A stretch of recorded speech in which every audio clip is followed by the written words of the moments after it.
नमस्कार, ARK@foodies to use own time या चॅनलमध्ये आपले स्वागत आहे। तर आज आपण कागदी पोह्यांचा चिवडा बनवणार आहोत। तर त्यासाठी मी एका घमिल्यामध्ये 6-7 पळी तेल घेतलेले आहेत आणि मी हा चिवडा 1 किलो पोह्यांचा बनवणार आहे।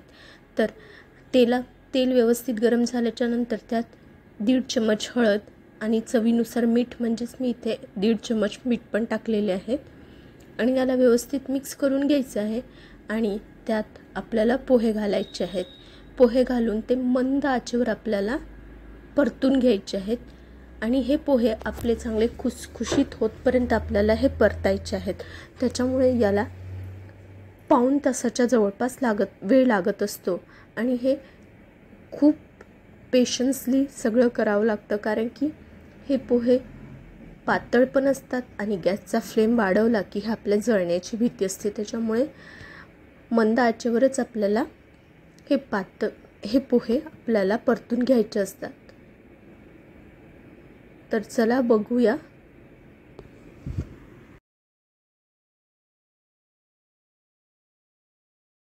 तुम्ही बघू शकता किती छान पोह्यांना कलर आलेला आहे आणि आता हे खुशखुशीत होत आलेले आहेत।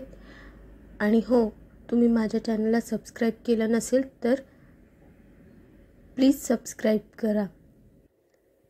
तर चला समोर बघूया। आता हे पोहे झालेले आहेत, आपण त्याला आता काढून घेणार आहे।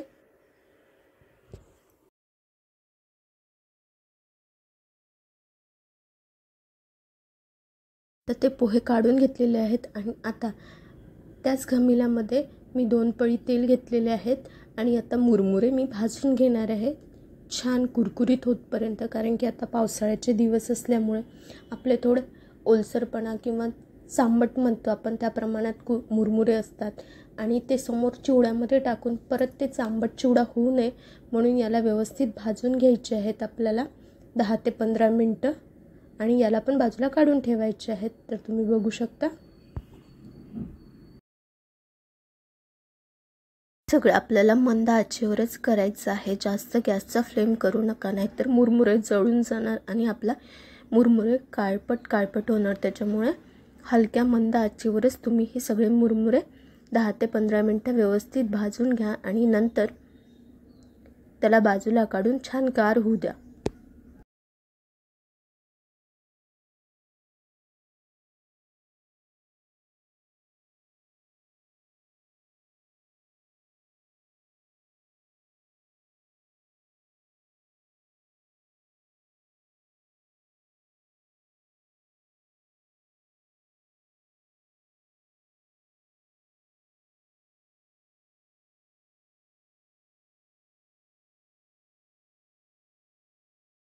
त्याच घमिल्यामध्ये ते 250 ग्रामच्या जवळपास तेल घेतलेले आहे। त्यातच आपल्याला तळण पण करायचं आहे, म्हणजे शेंगदाणे वगैरे तळून घ्यायचे आणि मसाला पण बनवायचा आहे।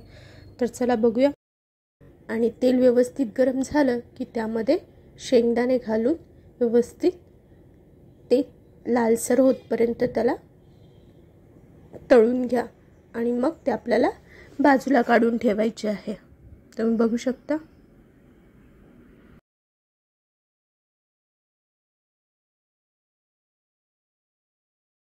सुक्या खोबऱ्याचे लांबसर असे काप करून घ्यायचे आहे आपल्याला आणि ते पण आपल्याला तेलामध्ये व्यवस्थित लालसर होतपर्यंत तळून घ्यायचं आहे आणि नंतर काढून घ्यायचं आहे।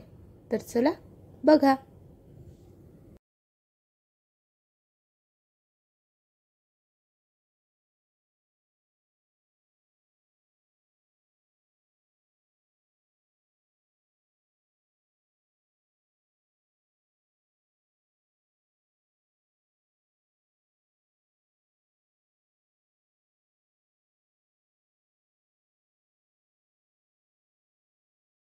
प्रकारे आपल्याला कढीपत्ता पण छान तळून घ्यायचा आहे। हा मी धुवून चाळणीमध्ये काढून ठेवलेला होता। आता व्यवस्थित त्याला पण तळून घ्यायचं आहे। त्यानंतर कढीपत्ता झाल्याच्या नंतर आपल्याला हिरवी मिरची पण तळून घ्यायची आहे त्यामध्येच आणि त्याला पण थोडंसं व्यवस्थित कोरडं होत आलं की नंतर काढून घ्यायचं आहे। तर चला आता नंतर बघूया।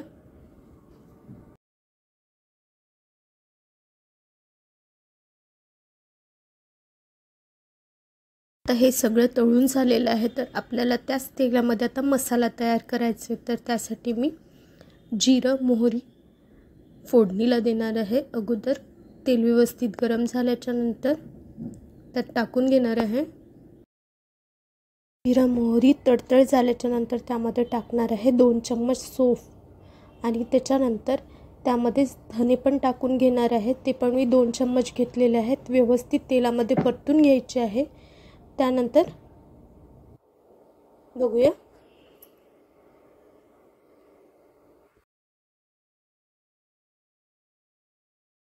आपल्याला बारीक चिरलेली कोथिंबीर टाकायची आहे आणि त्याचं पाणी सोकतपर्यंत त्याला मिक्स करून घ्यायचं आहे, परतून घ्यायचं आहे।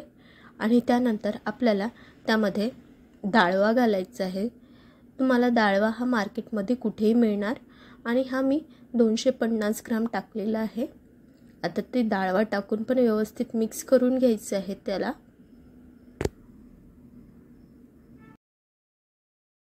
आपला हा डाळवा व्यवस्थित होत आला आहे। त्यामध्ये आता आपण चिवडा मसाला टाकणार आहे। इथे मी 100 ग्राम चिवडा मसाला टाकलेला आहे आणि तो पण व्यवस्थित मिक्स करून घ्यायचा आहे आपल्याला।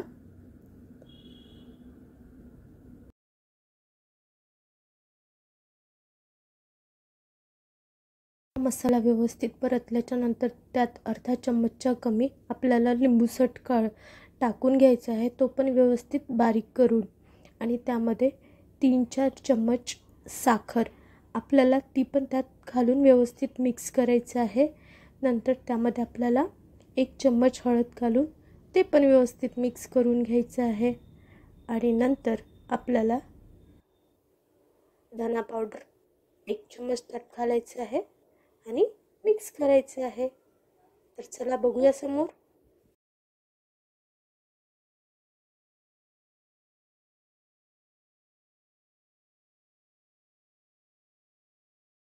सगळं व्यवस्थित मिक्स झाल्याच्या नंतर आपल्याला त्यामध्ये आपण जे तळून ठेवलेलं मिरची, कढीपत्ता, शेंगदाणे आणि खोबरं आहे ते पण यात मिक्स करून घ्यायचं आहे।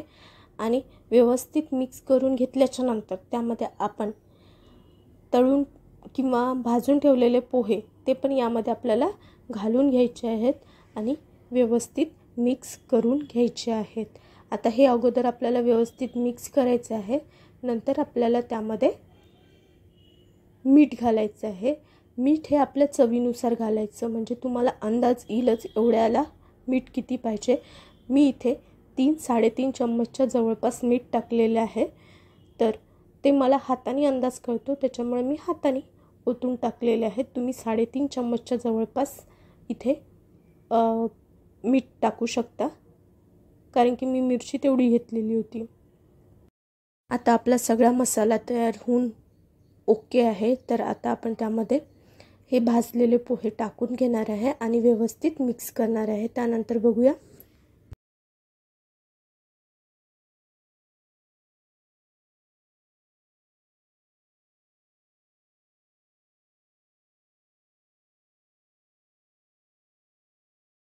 व्यवस्थित मसाला लागलेला आहे। आता आपण मुरमुरे त्यामध्ये घालून घेणार आहेत आणि ते पण व्यवस्थित मिक्स करणार आहेत आणि मुरमुरे पण आपले छान होणार आहे। आणि अशा प्रकारे आपला हा कागदी पोह्यांचा चिवडा तयार झालेला आहे। आणि हो, हे सगळं करत असताना गॅस मंद आचेवर ठेवायचा आहे। मी अजून गॅस बंद केलेला नाही आणि गॅस माझा असाच चालू आहे आणि हे सगळं मिक्स होतपर्यंत मी गॅस तसंच चालू ठेवणार आहे।